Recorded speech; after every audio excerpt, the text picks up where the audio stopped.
This is KUTX 98.9, the Austin Music Experience. I'm Lori Gallardo, and this is KUTX at home. Yes, we're at home. I am absolutely thrilled to have our special guest with me today because to say something like, oh, this artist is prolific is quite an understatement. This is not just about being prolific. This is writing from the heart and beyond. She has an LP out, rather, Head of Roses, and is the brilliant mind behind Flock of Dimes. Please welcome Jenn Wasner. Hello, Jenn. Hi, Lori. How's it going? Thank you so much for that lovely intro. That was so sweet. I promise it's for real, and I am truly excited because we're always talking about musical discovery at KUTX, and this is no exaggeration. I'm like, Jenn did what? She worked with whom? Oh my gosh! And it kept rolling out and rolling out. I just to give people a perspective, you are highly regarded as an artist. People love the way you write, and really, judging from different interviews and hearing what people have had to say, they love to experience your creative process. And that is exciting for me because I'm looking, not only at Flock of Dimes, obviously at Y Oak. I thought of Sylvan Esso, Dirty Projectors. I honestly went, wait, how did that even slip my mind? And it was brief. It was a brief. I was just filling in. I was just filling in for a pal. But I mean, and what a way to do it. And on top of that, Bon Iver, Sharon Van Etten, correct me if I'm mistaken, but it's exciting for me because of being multifaceted. I love that. And what I was going to chat with you just for a little bit about was this idea of how people need to compartmentalize and use things like genres. And I'm going, well, good luck doing that to Jenn Wasner. You will have absolutely no way of doing so. And I find it exciting, but again, I also find it suffocating. And I present this question to so many artists, Jenn, honestly, but why the need to compartmentalize? Is that a safety net? I've never understood that. It's boring. I mean, I would tend to agree with you, but I also think it's sort of in our nature as human beings to want to sort of like have a context and Gotcha. to understand where to place things and to organize things. I personally have a hard time with it. And I also have a hard time with, I think, one of the things that tends to be coupled with it, which is like arbitrary hierarchies, like just hierarchy in general. Like, I feel like a lot of conversation around art and music is just like top 10 best or like, what's your top 5? And I just like, I don't really relate to the world that way. But it sometimes, I think, makes my output and the way that I sort of choose to move through the world a little bit confusing and hard to contextualize for some folks, which like, I don't know. I think in many ways, I see it as a strength, as an asset to sort of be able to sort of shift gears and inhabit many different roles and many different aesthetics. And it makes me happy to be able to do that. I don't really know any other way of being, but at the same time, I do think that there's a part of it that is a little bit, that could be potentially a little bit limiting. Because I think that unfortunately so much of what is necessary to make something successful is good marketing. And like, as much as it feels like a horrible thing to use as a word to describe the art that I make, like branding, and I hate that that's like a thing that we have to think about and talk about, but like, as far as making something available to the masses, it's like a real thing. And so I think I kind of had to make a choice a long time ago of which route I was going to take. And in general, I think one of the choices that I try to hold myself to is to sort of move towards joy and move towards inspiration. And it's way more exciting and inspiring to me to allow myself the freedom to have a diverse output and a diverse range of styles and roles in different capacities and different bands and working in support of different people's visions and also my own. So I made that kind of a conscious choice a while back, and it does sort of tend to make things a little bit complicated at times, but I don't regret it in the slightest. Absolutely. And you mentioned something that that reaches me personally.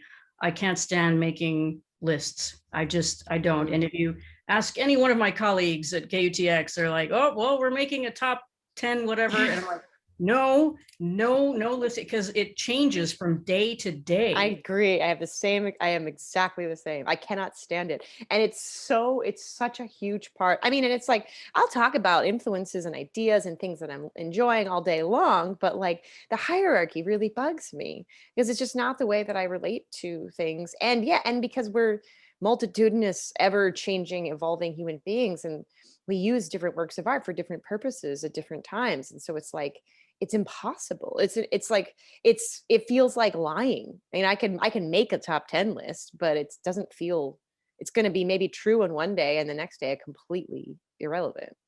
I feel that often it's dictated by a very specific mood.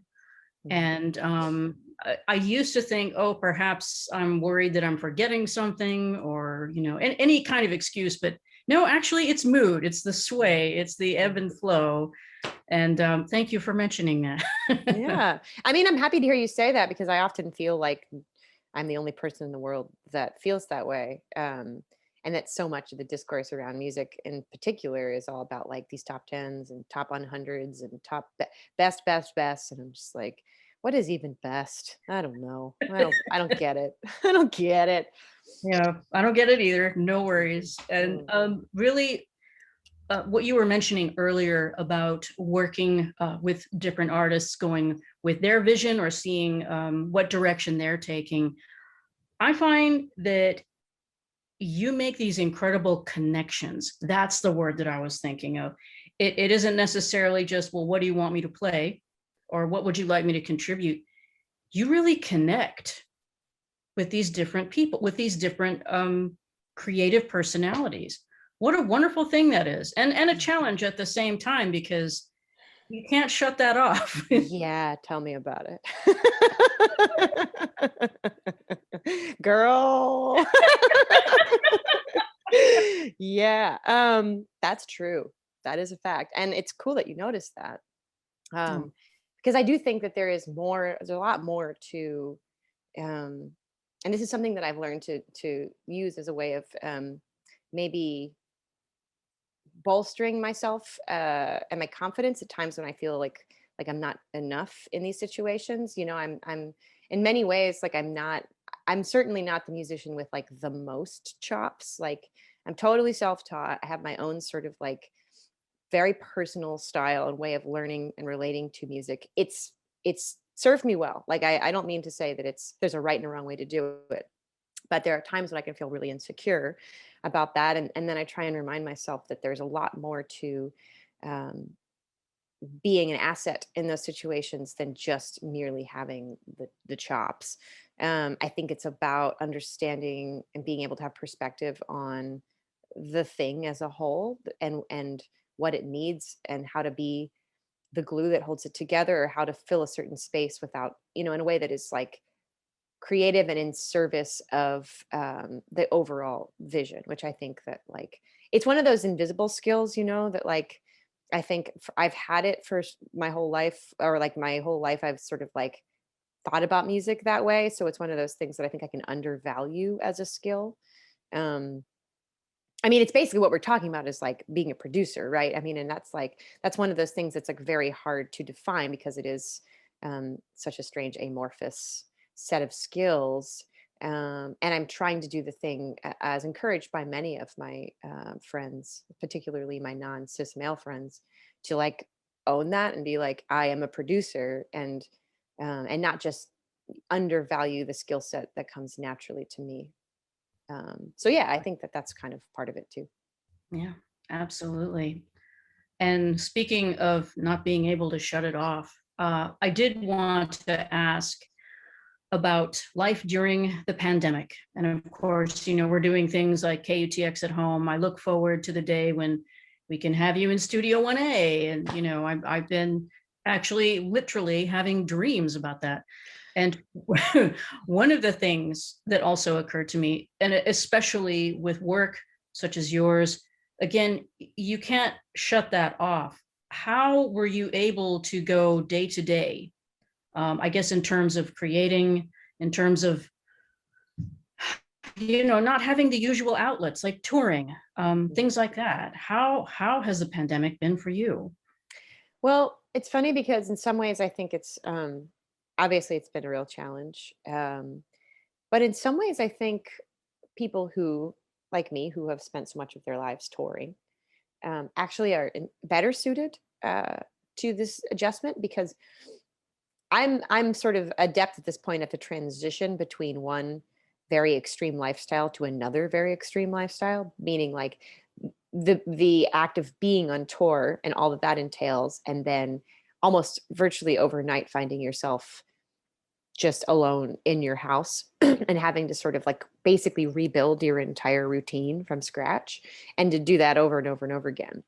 And the thing that I have always leaned on is my sort of like showing up for my daily creative practice and making sure that every day has some sort of like exploration, whether it's even if it's just as simple as like writing in my journal or something, like or just practicing an instrument. It doesn't necessarily have to be sitting down to write a song, but just sort of like making sure that I'm dedicating a certain part of my day to being in that headspace.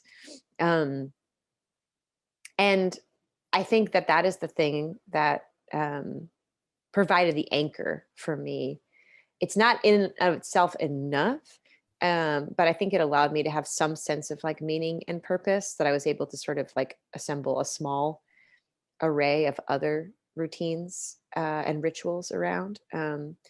But I'm honestly really grateful for it, because I do think being on tour and spending so much of my life in these incredibly intense, like high pressure, high adrenaline sort of situations, definitely like did something to my brain where like I had made this assumption that I needed that level of stimulation and like intensity to be happy and content. And in fact, it's like, although my life without it is much smaller and simpler, what I discovered was that the spectrum of human emotion didn't shrink. You know what I mean? Like the highs are still the highs, the lows are still the lows, whether you're having them over playing to 5,000 people or over like making a really good omelet. Like it's sort of like it doesn't. And I think I had made the mistake of thinking that the spectrum of my emotional experience would expand and shrink to match the like largeness or smallness of my life, and it's actually not true, which is a really nice thing to come to realize. What an incredible perspective. I didn't even regard it that way, but you're absolutely right. And again, sometimes it's just coping mechanisms. We think, oh, it is going to be bigger, or this is going to be smaller. We're trying to adjust. And then when we find out how it's really like, oh, the light. It's just kind of, yeah. Oh, yeah. That sounds very familiar. Yeah. I mean, we all experience it in some level, in some capacity, for sure. It's just my life is extra weird. So now turning to Flock of Dimes and the album Head of Roses. Oh my gosh, Jenn. Speaking of coping, for me personally, I love it when something like this touches me emotionally. Now, music is my life. There's this no getting around to that. It's been that way since I was very young. And having a sit down and just absorbing the album in its entirety, and then going back to revisit specific tracks, like in particular for me, it was Walking, Price of Blue. Oh my gosh. I could go on. But I turn to the creative process. Without getting into too much detail, because doing my research, I find out a few things about how the album came to be, but this to me did not seem like an easy thing to put together in terms of what you were dealing with emotionally. And on top of that, as many of us have had to do, we have had to sit with our emotions alone most of the time. Some of us have done that before, and then there are those of us who haven't always been too great with that. So thinking of Head of Roses, I'm imagining what an incredible experience. And at the same time, I can only imagine what it's like to revisit something that you created under that kind of duress, or or that kind of, that kind of experience. It's incredible. Don't get me wrong, I appreciate all of the emotions, or as we say now, all of the feels. I've been going through all of the feels at 90 miles an hour myself. And the other side is how intimidating, how it can be soul crushing as well. Maybe that's why Head of Roses is so damn great. Thank you. That's so kind of you to say. I mean, to be honest with you, being a songwriter specifically, because a songwriter is different from being a musician. Being a songwriter that minds your own personal autobiographical experience and creates music that is like linked to experience and feeling is profoundly embarrassing. I mean, it is. And it's like, a lot of people are like, no, like it's like, it just is. And that's okay. It's part of it. I think the problem would be if I judged the emotion of feeling embarrassment, because I feel like it's very vulnerable to present a non sort of like over idealized version of yourself, your experience, what you've gone through, to the public, just to open yourself up to that degree. It's hard to do that sometimes to your closest friends. So yeah, it's hard to do it to like a world full of strangers, many of whom truly are just thrilled to have any opportunity to make fun of you ruthlessly. So, and I'm not, it's like I make the choice to do this because I feel like it is something that I can provide to others. Like, I think that making the choice to do that, knowing that people need music to make sense of their own experience, to have some comfort and healing and feeling their own feelings, and in the just having a soundtrack to the daily experience of their lives. I think that makes a difference. I know it makes a difference because it certainly makes a difference to me in the music and the art that's important to me. So I think making the choice to share it is something that I want to do because it's generous, because it's not just about me and protecting my ego and my fragile feelings and defending myself against all my insecurities. It's about saying, no, I choose, like, but at the same time, I don't want to pretend that I don't feel vulnerable about it, because of course I do. And it is embarrassing. And it's just like, oh, here we go. Like, to think back on these times when I'm just completely bereft. And, if we're lucky enough to sort of like move through these passages of life and have some perspective on them, sometimes it can feel a bit silly to be like, man, I was really in it. But we're all human. We all go through it. When I'm in it, I'm certainly grateful to have art and music that makes me feel seen and heard and less alone. And I don't know. I mean, I'm really fortunate. I get to do this amazing thing. I have this skill or this ability that for whatever reason I do, and people seem to connect with it. And so I think it would be selfish to choose to not share that just because I'm made little uncomfortable by the act of like showing so much of myself. So yeah, I don't know, but like embarrassing is the word. Like, yeah, I'm not going to sit here and pretend like it's not embarrassing to be like, oh, I went through a breakup and I got really sad. And hey, it's like, I'm I'm a 35-year-old woman. And I'm just like, here you go, And here you are. I again, well, and thank you for really, just kind of outlining that to a T, because the key word for me there is embarrassment. Mhm. And I mean, talk about connecting to this myself. I'm like, yeah, all of us also experience that embarrassment. Mhm. Like, oh no, I surely don't want to show myself in this particular state. Mhm. I cannot even begin to tell you, Jen, the Yeah. years of experience. And then when you just said embarrassment, I was like, yes, Yeah. that would Well, be. and the problem is not the embarrassment. The problem is judging yourself for the embarrassment. You know, the embarrassment is a very human thing. The embarrassment is like, uh-oh, I'm taking something that I usually keep on the inside and I'm making it an outside thing. And that feels uncomfortable. And of course it does, you know, and I think like, I think that the problem is not the feeling. The problem is the judgment of the feeling. I'm trying to do a lot of work around like accepting myself and having compassion for myself when I have a less than comfortable reaction to something.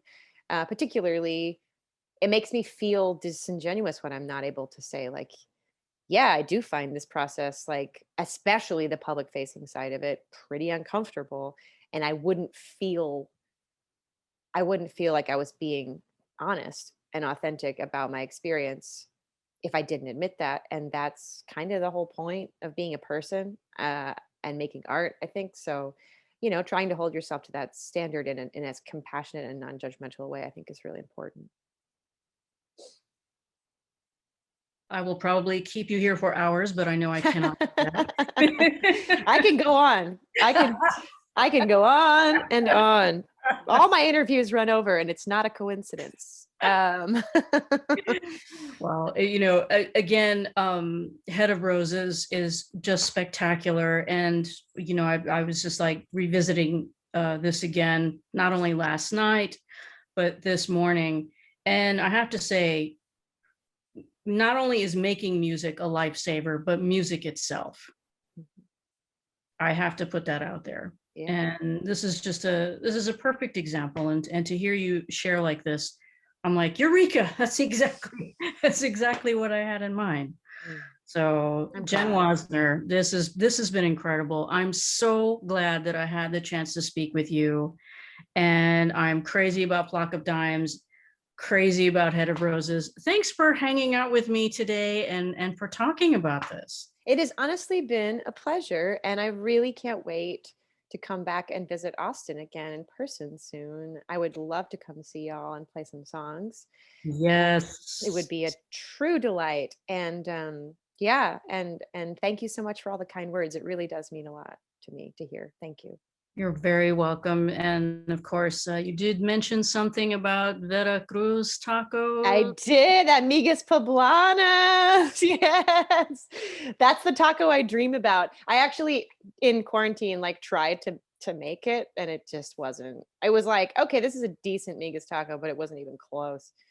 So maybe one day I'll be able to come through and get the taco of my dreams. Absolutely. Come through, and we would be so glad to have you in Studio 1A. I promise you that. I'd love to come back. I always enjoy visiting y'all and I would be thrilled to do it for sure. Thank you. Thank you. My guest today has been Jenn Wasner, Flock of Dimes, the mind, the myth, the legend. And I mean every word of it. I can tell, and it's so kind. Thank you. Thank you so Thank you. much. Thank you, Jen. This My is pleasure. KUTX 98.9. We've been doing KUTX at home. Thank you so much for joining us.